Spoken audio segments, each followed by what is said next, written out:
welcome to Pete and Hannah's Watch List. I'm your host, Pete Mitchell. I'm here with my great co-host, Hannah. Hello, people. Hannah, we're here today for AFI Redux. Did I just burp in? I think I just did. Sorry, ladies and gentlemen. Well, we're trying to find out the greatest AFI list. Now, why are we doing this movie today? Well, two of the stars of this movie have passed away in the recent months, so we thought we'd give this movie a little bit of shine because they're both in it. And the movie we're doing today is The Natural, starring the great Robert Redford and Robert Duvall. It has been a big week on the channel. What's Next, the show where we help you figure out what to watch next. We covered Wuthering Heights. Now, we liked it, and the world did not. No, it did not. We also covered Crime 101 and Whistle. And then we did a tribute to Robert Duvall. Also did Movie Championship Belt Holder for 1966. That's right. And yesterday we did movie news, and we previewed Fackham Hall. Hilarious. But let's get on to today's show, and today's show is all about The Natural. Hannah, have you seen this movie before? No. This movie was nominated for 100 Years and 100 Cheers, and it wasn't on the AFI's best sports movies. I was very surprised when I was looking this up, so nice. I have seen this many times before. Where did we watch it? We own a DVD copy. And the research for this episode, the DVD extras. Gotta love DVD extras. You can get this at the moment in Australia. You can rent it on Apple and also Amazon and Google, but it's not on a streaming service currently. The elevator pitch for this movie, we follow Roy Hobbs from young phenom to 36-year-old rookie having one last crack at the big time. This movie was directed by Barry Levinson. He'd come off a movie called Diner, which was one of those, you find a director that's done a movie and, it was sort of like indie for its time. And he was like sort of the next big thing. He went on to direct Rain Man, where he won an Academy Award for. Oh, of course. And he, his main background was writing, because he wrote Tootsie, which we did on the AFI list. Hilarious. Yeah, which is a great movie, isn't it? Hilarious. Very funny. Yeah. Screenplay was by Roger Town, who is Robert Town's brother. And Robert Town wrote Chinatown, also wrote great movies such as Days of Thunder. Questionable. And Mission Impossible. Oh, good. Phil Dunsbury, he was the original scriptwriter for this movie. He'd done one movie called Hail before this. It's based on the 1952 novel by Bernard Malamud, and he's had a few movies after this successful movie that had gone on to become movies from books. He passed away in 1986. We'll go into the differences between the book and the movie. Produced by Mark Johnson, who did Chronicles of Narnia. Cinematographer was Caleb Deschanel. Now, he... I'll tell you a little bit about him, Hannah. He has been nominated 6 times for Academy Awards. He came off 1983 All the Right Stuff, which was about the space race. And then Hannah, he did such movies as The Patriot. Okay. Yeah. Very, over the top, yes. Yep. He also did Passion of the Christ. Maybe there's a theme going on here. I just thought you needed to know this. No. Does he like as an actor or just the things he does? Well, he's just that kind of guy, I think. He just saw potential in a guy. But like he nominated for 6 Academy Awards, you think that's what he's been known for. Yeah. But it's not. No. He is the father of Zoe Deschanel and Emily Deschanel. I was waiting for Bonesy. it. I was like, Deschanel. Yeah. That's a famous name. Yeah. For some 2 famous Nepo babies. Yeah. But he's a great cinematographer. Being nominated 6 times. It's unbelievable. Yeah, but he produced 2 very well known. Yeah. The great Bonesy and the great New Girl. Yeah, and you can fight Yeah. for whoever you want. A couple other people that behind the scenes here. Stu Linder, who edited this movie, worked with Barry Levinson on plenty of movies, and Randy Newman. Now, Randy Newman, famous for like Toy Story. Randy Newman. Yes. Yeah. Yes. You got a friend in me, Hannah. You always got a friend in me. Delphi Productions and TriStar Pictures, which later became a Sony pitch company. TriStar Pictures, I think this was their maybe second movie ever made. So, yeah. This movie was released on May 11th, 1984, and it is 138 minutes. But there was a director's cut, I think. It goes a little bit longer. The outside American version was, I think, 15 minutes shorter. So they'd cut out some scenes and stuff like that. The budget for this movie was $28 million, and box office, it did over $48 million, I think. I'm pretty sure. Yeah. It did well. Oh. Let's go through the box office. Of that year? Do you remember your championship belt holder for 1984? 1984. Yeah. Do you remember your championship? 84. Yeah. Okay. 84. Yes. I need that year. Okay, I'm gonna read it out, and then when I get to it, you'll know. All right. Yeah. So the natural. So this is just US box office. They didn't really keep the world box office back in '84. The natural, so ended up making $48 million, which would have made more money overseas as well. Tightrope, which is a Jody Harry movie, Yes. $48 million as well. Purple Rain, $68 million. Great work from Prince there. Splash, which is a Ron Howard film, starring Daryl Hannah and Tom Hanks. Also, John Candy's in that movie. He's great in that. $69 million. Romancing the Stone, which we've seen on the big screen since. That's cool. $74 million. Terms of Endearment, which is made by the great James Earl Brooks, which you had seen. You saw like the last 20 minutes of As Good as It Gets. He did that with Also did Ellen McKay from this year as well. Star Trek 3, The Search for Spock. Can't go wrong with Star Trek for him. Beverly Hills Cop was number 7. Footloose, number 6. Police Academy, number 5. Made $80 million, Police Academy, just in America. Oh. What a hit. Yeah. The Karate Kid, $90 million. Yes. Gremlins, $148 million. Wasn't that one? Indiana Jones Temple of Doom, Oh my god. $179 million. And Ghostbusters, which was my championship belt holder, $220 million. What do you think your championship belt holder was that for you? Oh my gosh. Yeah. I don't think I would have chosen not Temple of Doom. Nope. You chose Karate Kid. Yeah, I was like, not Temple of Doom. It would have been Karate Kid. I was like... Well, trip down memory lane there. Okay, let's go into the book. All right. So, Bernard Malamud, his daughter spoke on the director's commentary, DVD extras, and she said that her father, even though the book and movie are different, he said that he loved the movie and because it made him. Oh, yeah, of course. Okay. He ended up dying 2 years later, 1986. So his book was based on a baseball tale to the story of King Arthur and the Knights of the Round Table seeking the Holy Grail. The name Roy means king, and Roy takes his bat, Wonder Boy, from the oak tree which is struck by lightning, just as Arthur pulls a sword from the stone.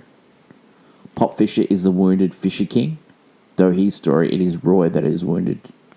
There is a lady without mercy who gives Hobbs the wound.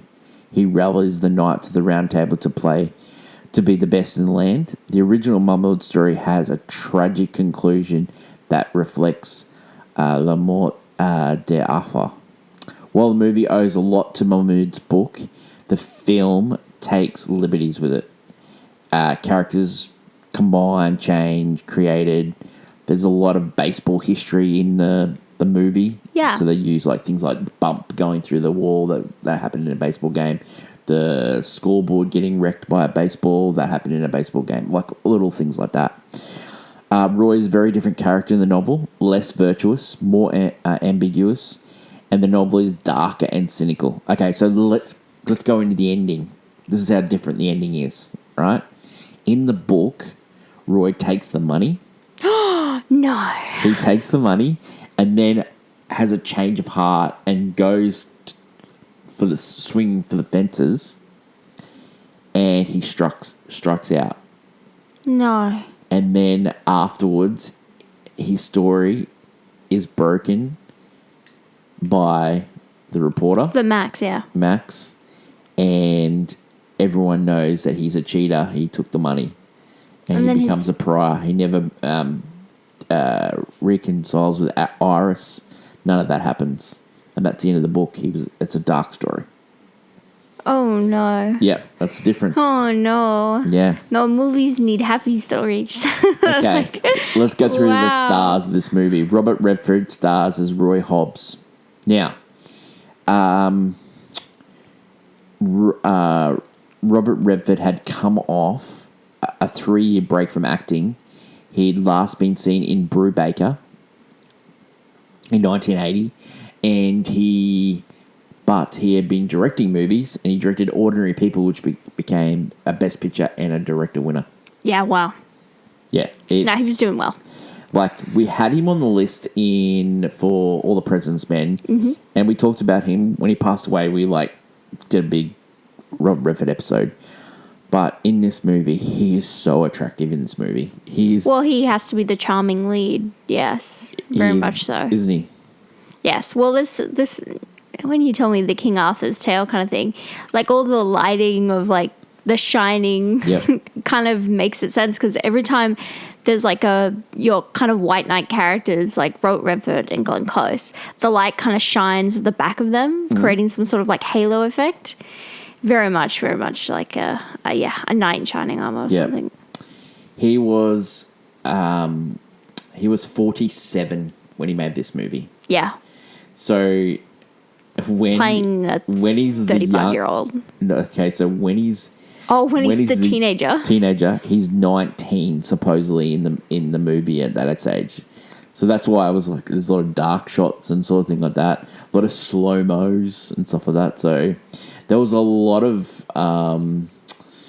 you know how everyone's been going off about Wuthering Heights and oh yeah, yeah, but the same thing happened with the Robert classic Redford. of getting actors I don't want to cast teenagers because they could do it. They could do it.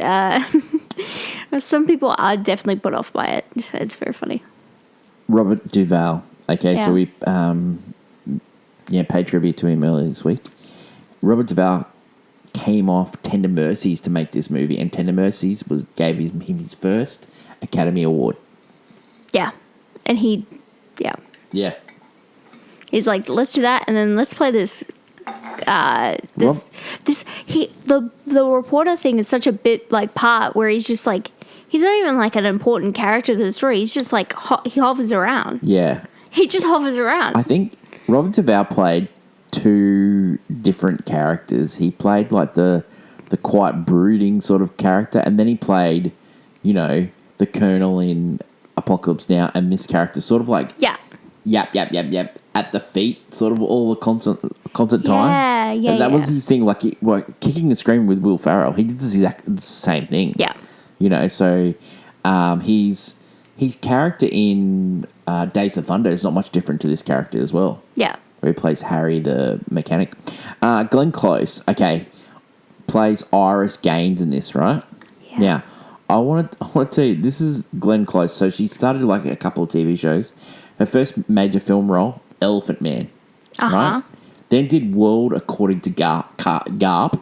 Now, Hannah, you need to understand that was a really, really famous book.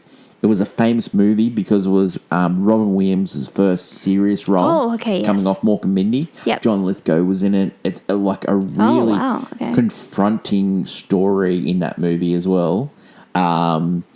She plays someone that gives someone a head job in a car. Okay. And Robin Williams crashes into her and she loses her tongue, so she can't speak properly. Okay, interesting. Yeah. Okay. Yeah. And then she did something about merely a stone boy, then this. And then she does, 2 years later, she does Fatal Attraction. Wow. Yep. So What a career. Glenn Close, what a career. She is, yeah. Kim Basinger, famous actress, went on to star in Batman, went on to win an Academy Award for LA Confidential. Like, she's been lost because of some personal issues. The big fallout from her divorce with Alec Baldwin.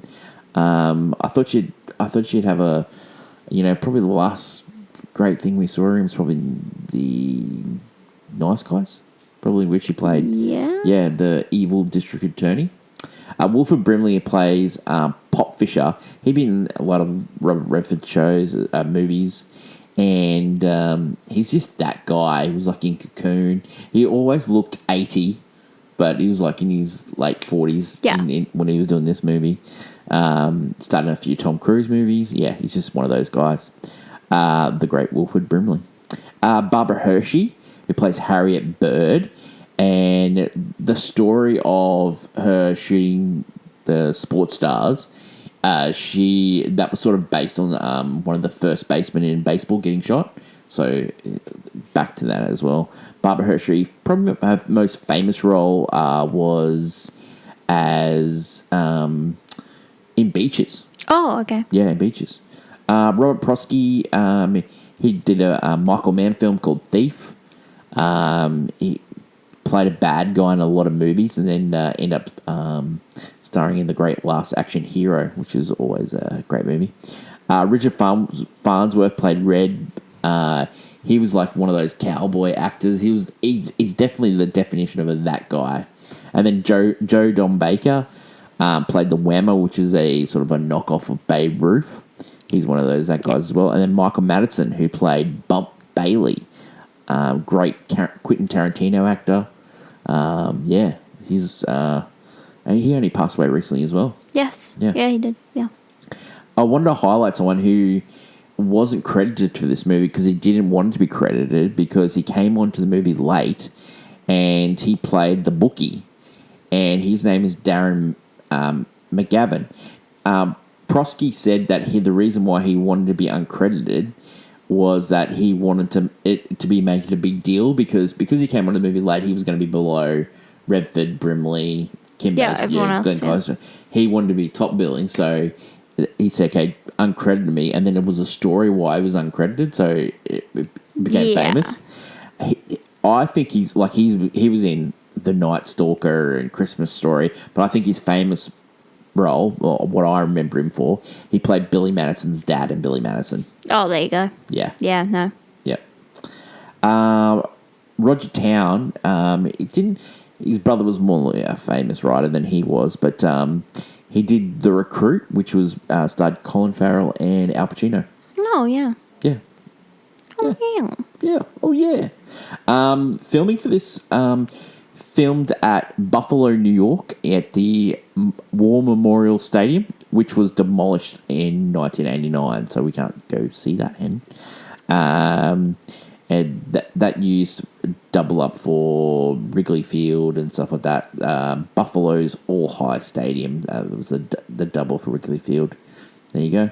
Oh, there you go. Critics for this movie. Okay, so Leonard Maltin, who used to be the critic for Entertainment Tonight, he called it too long and inconsistent. Dan Croft, longtime critic for Bloomington, Illinois. This storybook ending is preposterous. You don't know whether to cheer or jeer. Wow. Frank Derriford had faint praise. The Natural almost manages to be a swell movie. God, people really hated this movie. John Simon of the National Review and Richard Sheckle were disappointed with the adaptation. Simon contrasted Mills' story about the failure of American innocence with Levinson's fable of success.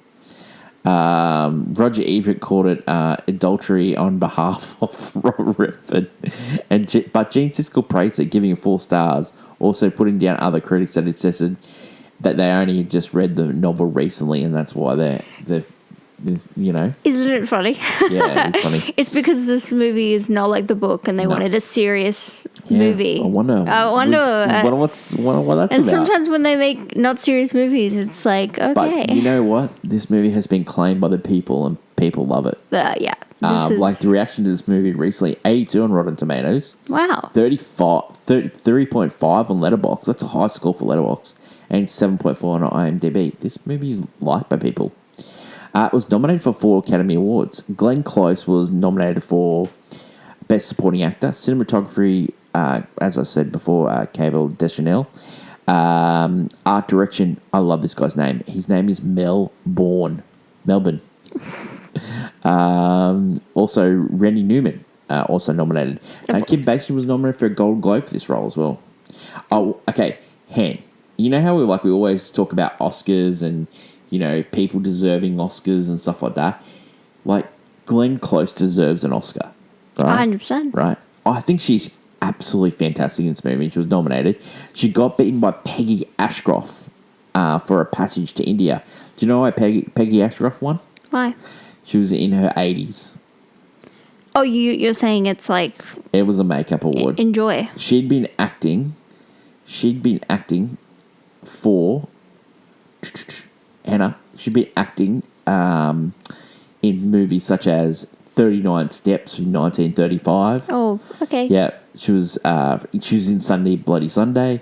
Like, she, you know... I don't know if she's good in A Passage to India, but yeah, I could see... It's a makeup one, and it does... It's one of those ones. It could be, yes, very much so. Yeah, it's one of those, you know, she was in A Nun Story, like, it's just... That's old, yes. Yeah, she's just in, like, I'm showing you the photo of her. Yes, it's a black and white photo. When the person's in a black and white photo, normally it's like, okay. Yep. Glenn Close is amazing in this movie. She's like really the glue that keeps it together, I think. Yeah, she's the strongest part. She's so good in this movie. I just cannot believe that she has won an Academy Award. I just can't believe it. For any of her roles, yeah. How many times... Okay, so... Passage to India for things. So that year, Sally Field won for Places in the Heart. She beat the great Judy Davis, which is Australian's own, for A Passage to India. Pat Narita for Karate Kid. He got beaten by Hang Sung-Newell in The Killing Fields, which is a great movie. Yeah. Amadeus was the one that swept. F.W. Abraham won. Director went to Milos Forman, and Best Picture went to Amadeus as well. Of course. Yeah. Of course. All right. I always want to see Glenn Close's career. So, like, we saw her in Fatal Attraction not long after that. She'd done Big Chill before she did this movie as well. Oh, yeah. Like, she's just a legend. Like, can you think of another actor that has been in so many iconic films and hasn't got the kudos that other people have? Like, you can't tell me that she's not on the lines of a actor or of the Meryl Streep sort of variety. She's like completely strong. Yeah. Like every time I see her, she's like the strongest, one of the strongest people in that room. So she got nominated in 1982 for Water According to Garp. Then she got nominated for The Big Chill in 1983. Then she got nominated for The Natural in 1984. Got nominated for Fatal Attraction in 1987. Dangerous Liaisons in 1988. And then she went for a big gap to Albert Nobbs in 2011. The Wife, which was famous. She was famous for nominating for The Wife. Everyone thought she was going to win that year. And then Hillbilly Elegy, which is, you know why that's famous? Why? It's about J.D. Vance's life. Vice President. Yeah. There you go. What a career. No. I know this is supposed to be paying tribute to Robert Duvall, but man, Glenn Close, what a career. But this gives us the opportunity to talk about Glenn Close. We'll take it. One of the things about this movie is that it was used for a great Simpsons episode. The episode was when Homer became a softball star, but then all the baseball players came in and stole his job, so he lost his role. But it's a great song. Homer at the bat. Mr. Burns had done it. Yeah. It's very, any baseball, yeah. Yeah. Very, very good. So, Hannah. Yes. Every Thursday, we do a segment called Hottie Hot Take. What is your hot take for The Natural? Can I have two? But I'll go with my first one. Hannah, I love when you have two. Love when you have two. So the first one is about the movie itself. Yep. And the fact is, Robert Redford's character does not understand baseball because there's always been superstitions with any sport, especially baseball. So when he starts canoodling, when he gets with a woman and then he's unfortunately shot and his career's over, comes back, he then is finally getting a chance, he's really succeeding. He then is with a woman who has been told to him by her own uncle that she's bad luck, and he's losing games being with her. And he doesn't understand at all that has some effect. But don't you think, Hannah, it's simple as this? No. It's a women problem. He has a problem with women. No, because then when Glenn Close shows up, he can suddenly succeed again. And it's like... I don't think he's that smart, Hen. Yeah, he's not that smart. He wasn't able to connect the dots when he was having a conversation with Glenn Close earlier. Yeah. But it's more so just... I don't know, read the signs. Like, oh, you're losing games ever since you started being with this woman. Can you, either get your head in the game or break it off with the bad luck juju. All right? There is always superstitions in sport. I do not understand why he's not taking that seriously. He isn't taking that seriously. He's had bad luck in the past. I don't get it. Yeah. Let's be serious. Okay, what's your second take? The second take, I don't know if you'll love this one. Okay. This movie is what I call a Pete Mitchell special. Okay. It's a David and Goliath story where you have a charming, charismatic, roguish actor that you like, of course. Mm-hmm. And they're fighting the system that constantly pushes them back, There's a comical, carny villain at the center of it trying to stop them. Like he is... The judge? The judge. Who hates the light. You have an obvious villain. Mm-hmm. Then you have their co-star be a strong, character who lifts them up in the most beautiful way. Mm-hmm. And it's all like they fight the system. Okay. It's all about fighting the system. Right. So despite how corrupt it is. What other examples can you give to a Pete Mitchell special? You love Mr. Smith Goes to Washington, and that is carny villain. Yeah. Literally charming actor, has his offsider who you love. Lifts him up, Gene Arthur. You literally were talking about how the first half of Ella McKay you just love because it was again charming, fighting the system, carny villain. It just like the movie fell apart itself. Yeah. Mm-hmm. And that's the thing. You love thriller trash, and that is your your lady love. Yeah. But your Pete Mitchell specials are right here. You love the David and Goliath stories with the hot guy and the sexy lady on the side. Like it's what you love, and I think I can see it from a mile away. I think the hot guy has to have a flaw, and he's flawed. This one, is he's poor lady making decisions. Yeah. Yeah. But I just call it the Pete Mitchell special. You can see it from a mile away. It's pretty good. That's pretty good. Yeah. That's a pretty good hot take. My hot take is there's never been a more...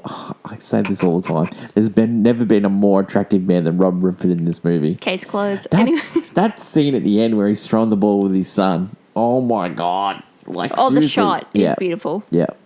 And then at the start of this movie where he's like on the train. Waiting for the train. Yeah.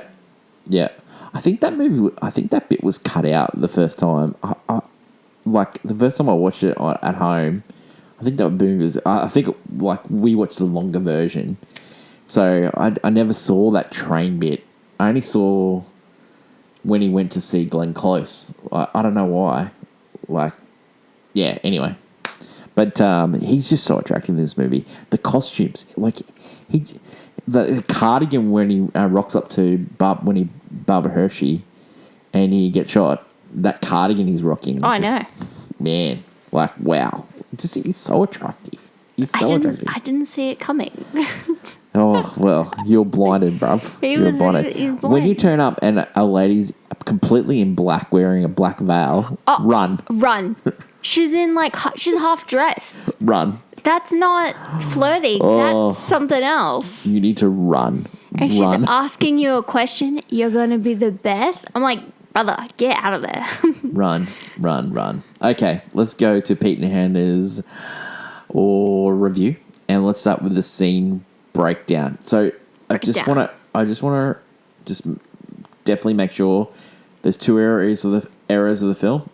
We start off with the younger version of Roy Hobbs, and then it's 19, then 35, and Robert Duvall was 47 when he was filming this movie. So just that's all context. Except the child is played by a child. The child's played by a child. Yeah, I'll give you that. Okay. And like now, it'd be de-aging, wouldn't it? They would have de-aged him for 19.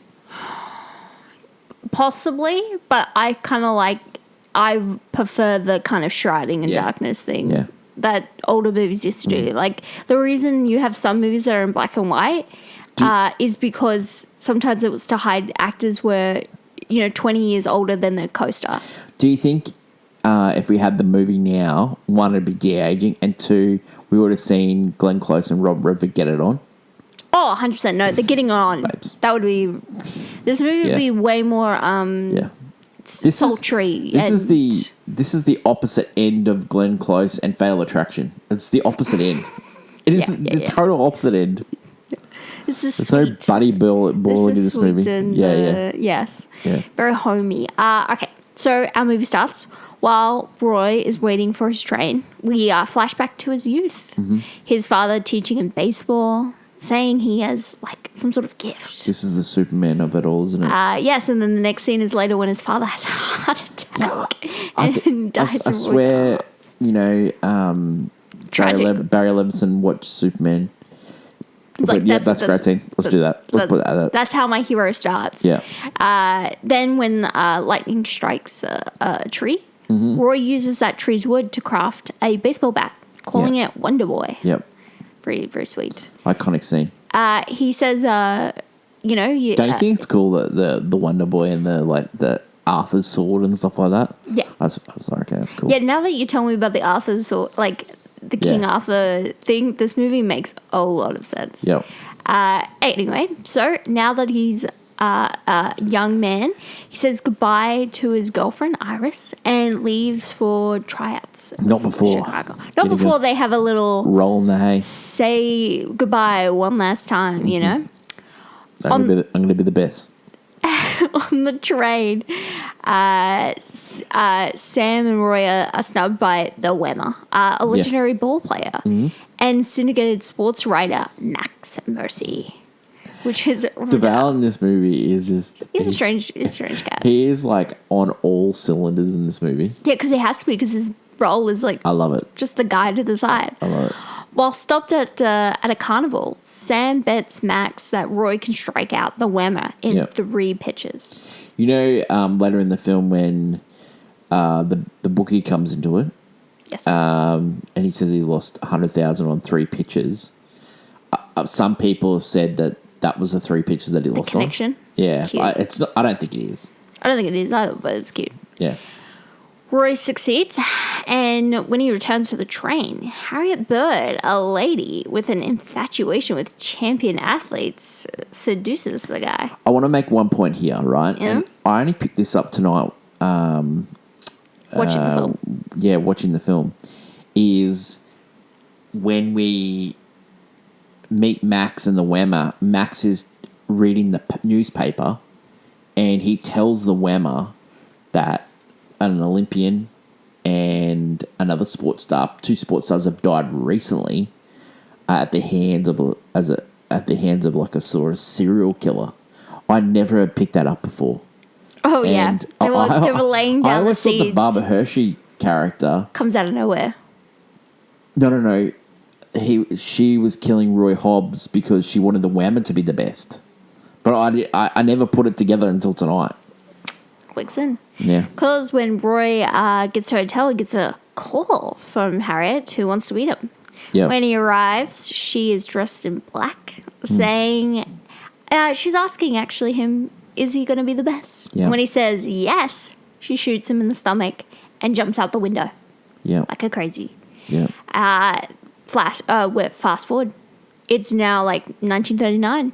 And You know what the biggest tragedy of that, not about Roy Hobbs' career, but that great white cardigan ruined. that cardigan ruined. We meet the New York Knights, and Roy, who is now about 35, is set to play with the Knights. The manager is displeased, thinking he's too old for the game. How good in this movie is Pop and Red in this? Yeah. Like, just the banter between them. Yeah. Two old guys, Stadolf and Waldorf. Yeah, kind of thing. Like, they're just they're pretty funny, actually. Yeah, they are. They don't believe in, like, this old rookie, coming in. Roy goes Well, he's 47. Roy goes to suit up, and Max sees him, but he doesn't seem to remember Roy at all. Yeah. The team actually don't think that much of him either. At the hotel where Roy is staying, he meets Memo, who seems to be Pop's niece. Roy has dinner, sees Memo again. He sees something. Right, that Memo character, she's one of the most evil characters. You can Evil think character. Of. Also, Like, terrible name. She's the niece of one of the owners, gets introduced to the other owner, and chooses to side with them over Pop. Apparently in a relationship with one of the other guys on the team. Yeah. Yeah, so weird. Yeah.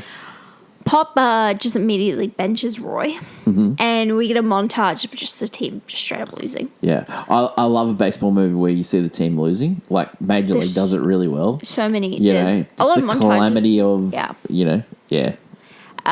Pop and Roy argue, he's trying to, like, basically put Roy to the side, but invites him to practice to see what Roy is made of. At practice the next morning, Roy showcases his powerful swing. Finally impressed, Pop decides to put him in the next game. Yeah. Taking Bump out. Because he's, not giving all his best. Roy just sits waiting for his chance. He finally sends Roy in, who on his second swing knocks the cover off the ball itself, and lightning strikes. Well, there's couple of iconic things in this thing. You got the knocking the cover off the ball. You got the ruining of the scoreboard. Oh yeah. Yeah. Yeah, sure.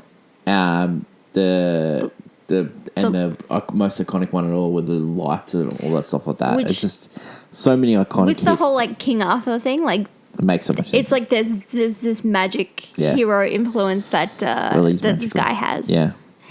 What about the old timey news reel footage? Oh, I love it. Yeah. Max gets a call from Judge to find out anything he can about Roy. Yeah. So Judge wants to know what this guy is. Yeah. He tries to see what he can to get out of Roy, but Max says he will eventually remember. He'll figure it out. In Chicago, Iris walks into a diner and hears about Roy and his Wonder Boy bat. Yeah. At the game, star player Bump Bailey tried catching a ball. Well, he's back in because Pop gets him. Yeah, gets him rolled up. Only to crash through a wall and die. Yeah. It's just out of nowhere, to be really honest. Yeah. Yeah. Poor Michael Madison. Yeah. Roy is now the starting hitter. Yeah. And a montage shows the Knights actually winning games. They're doing well. Wow. And then you get the lightning bolt bit.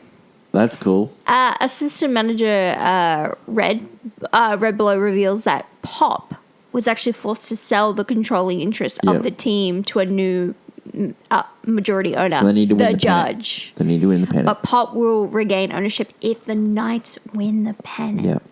That's an interesting thing. Yeah. At practice, Roy shows off his pitching skills. And Max, watching the practice, finally clicks in.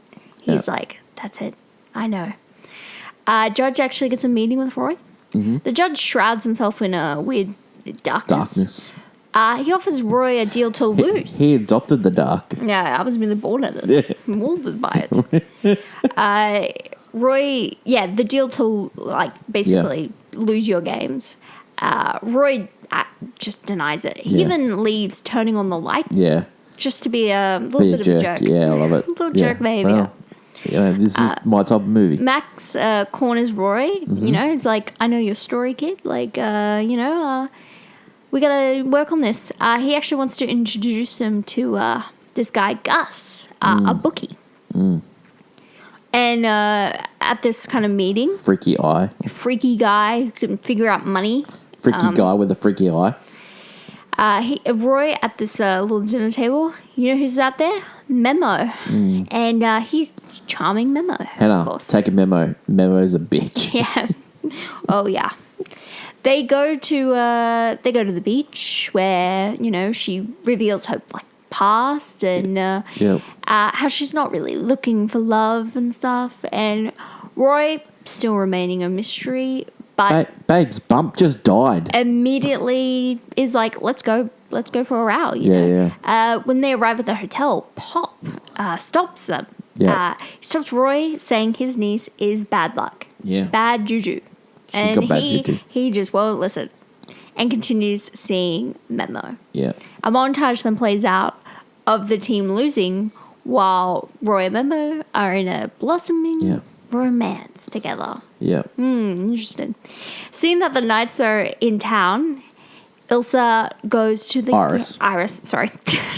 Iris goes to the game, almost losing the game until Iris stands up in the crowd and Roy sends the ball into the clock. But before that, you get the light shining on her. And as like an angel. She's like the guardian angel. Yep. She's like Roy's guardian angel. They win the game. Well, this movie's schmaltzy and I'm there for it. I know. Iris sends him a note to meet up at the diner that she goes to. And they meet up. They have a little date. They kind of just figure out each other are not married. Yeah. And then she's got to go. Yeah. And but he wants her to come to his game. Yeah. Come to it. And you know what he does? Come to my game. 4 hits in the same game. Yep. 4 home runs. When he gets back to the hotel, Memo actually calls him. Seem to be all lovey-dovey. And when Roy hangs up, Memo is actually with Gus. Yeah. Making sure she has it handled on the relationship. Yeah. So she is obviously in cahoots with the evil villain, of course. Yeah, sure. Of course. Do you think Gus is the evil villain? The real evil is Judge. Do you know what's crazy? I hate that guy. The reason Gus has Memo around is because Memo is a bad luck charm. And and basically you need to continue being in the... Everyone knows that she's bad luck. Well, Mickey said it best. Dame's weak in the legs, Hannah. Not all of them, but Dame's weak in legs. This one does. Yeah. She's 100%. Dame's weak in legs. Roy wins again, sees Iris, and he actually ends up telling her about his past. Do you reckon the Bee Gees made a song about Roy? Adorable. I don't know. You think so? Well, they made a song about me, so... He wins again, so Roy wins again. Roy wins again. She immediately doesn't tell Memo, but tells his beautiful, lovely first love, Iris, about his past. She actually informs him that she has a teenage son. And she wants to have the boy's father in his life. And it doesn't click to Roy? No, he just leaves, and Iris lets him go, watching him walk away with a single tear leaving her eye. And the fact that the boy's father lives in New York, babes, he did not. You're living in New York? Oh, man, he doesn't even know the woman he's seeing is bad juju. God, such a farm boy. A montage of the team winning again while Judge and Gus are scheming. At the party, Memo slips something to Roy, just trying to... Poisons him. Yeah, basically poison them. Later, he experiences stomach pains, and they have to get him to a hospital. He actually ends up missing 3 games. The team loses pump his all stomach, of them. And guess what's inside his stomach? It's a silver bullet from when he got shot by the Black Dahlia herself, Barbara Hershey. And he basically... The doctor's like, you can't keep playing because you're just going to keep hurting yourself. Your stomach lining's eating itself. It's just gone. Yeah. And Memo actually sees him and tries to get him not to play, to take Judge's money.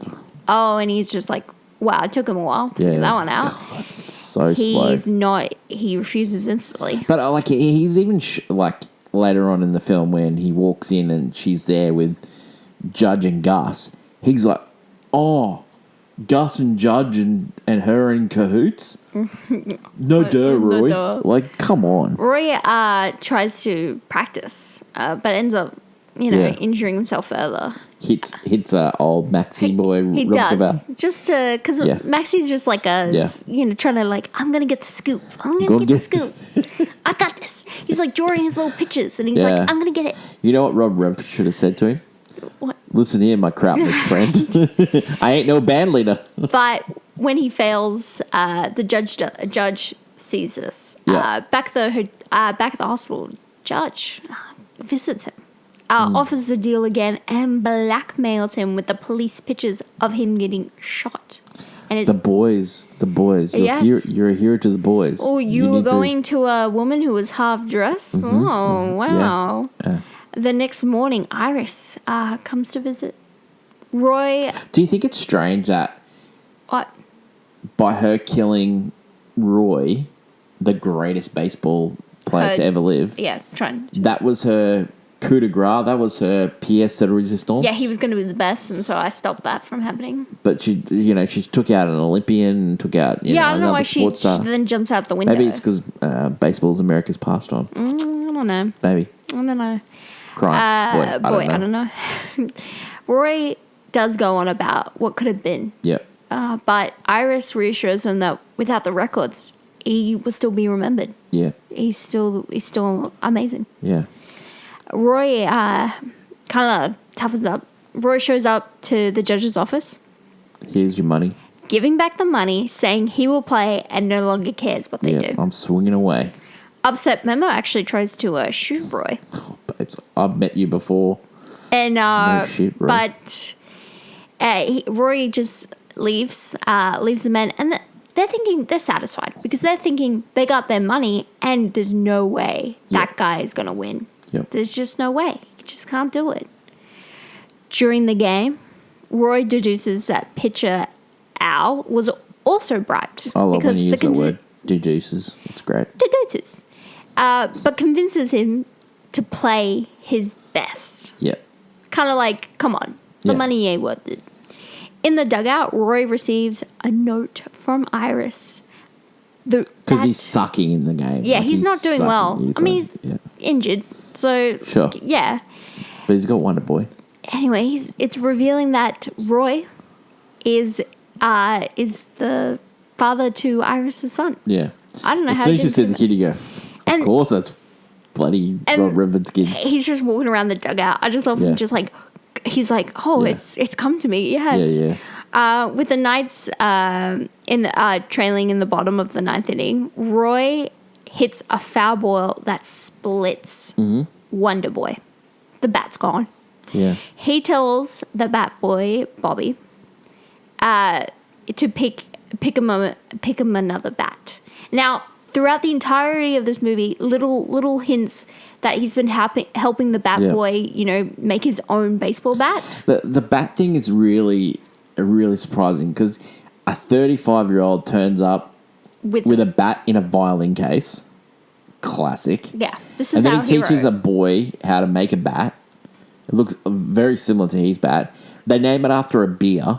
Well, his name is Bobby Savoy, so he calls it the Savoy Special. Yeah, you know what Savoy Special was a beer. Yeah, but that's why the kid would have loved that. Yeah. And he picks up the Savoy Special, his own bat, bleeding through his uniform. Yeah. Roy ends up smashing a home run into the stadium lights, winning the game and the pennant.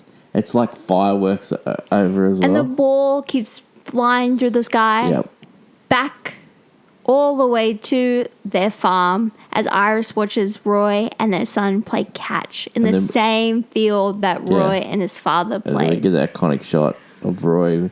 There's a few times where the light just hits Redford's hair with the off the blonde. It's crazy that they would after his like say this is the end of his career because he can't play anymore due to his injury. Then he goes back home, and Iris also leaves her work in Chicago and moves the boy there, and they're all happy-dovey family because like I've got my boy. Well, fun. the boy when the boy finds out his father is like one of the best baseball players out there. Well, one season, so yeah, but one Hannah. season, but you can be a goat. Yeah, well, sure. Okay. Yeah, Billy Goat. Hannah, reasons to see this movie. Oh, it's incredibly charming, this movie. It is. This movie It's a Pete special. It's a Pete special. It truly is like one of those movies where it's hopeful and yes, the band fighting the system. So schmaltzy. It's so schmaltz, but in a good way. Like when you told me it's like King Arthur thing, all the moments where he succeeds in these giant home runs that are, so unbelievable, they make sense because he's basically supposed to be like a hero who never was, like the greatest of all time. And everything's going to set him back, but he's going to try and do his best no matter what the system throws at him. Reasons not to. It is schmaltzy. It is schmaltzy. It doesn't take itself seriously, and even though it has like crazy things that happen in this movie with, again, a woman who murders athletes and then takes them out, like... Okay, so two things. So two crazy. Things. I want a movie just about someone going around doing that. A woman going around killing athletes. I want that movie.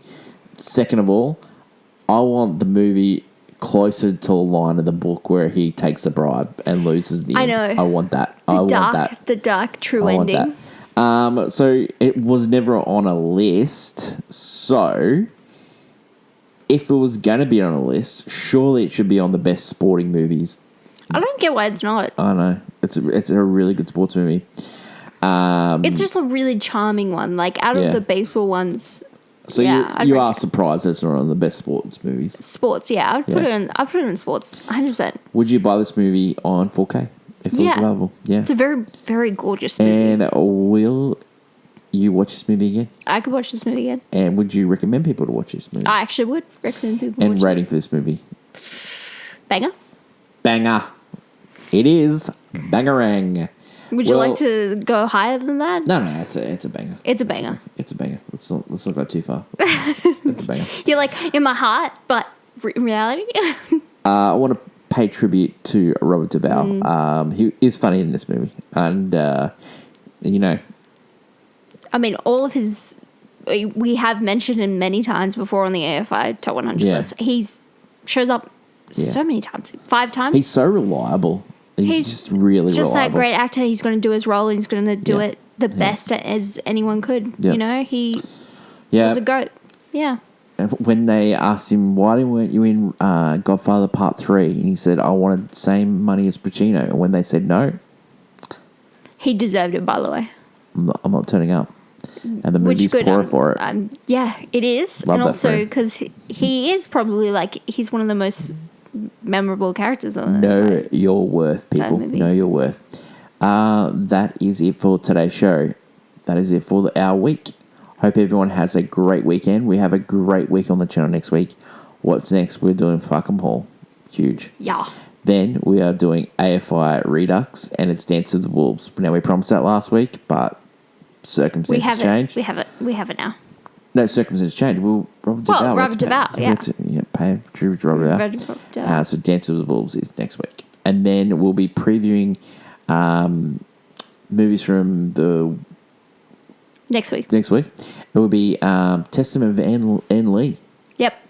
Finally Amanda we get Siegfried. it. Yep. We finally get it. So we'll let you know if it's something that you should watch or miss. And then our countdown show is back.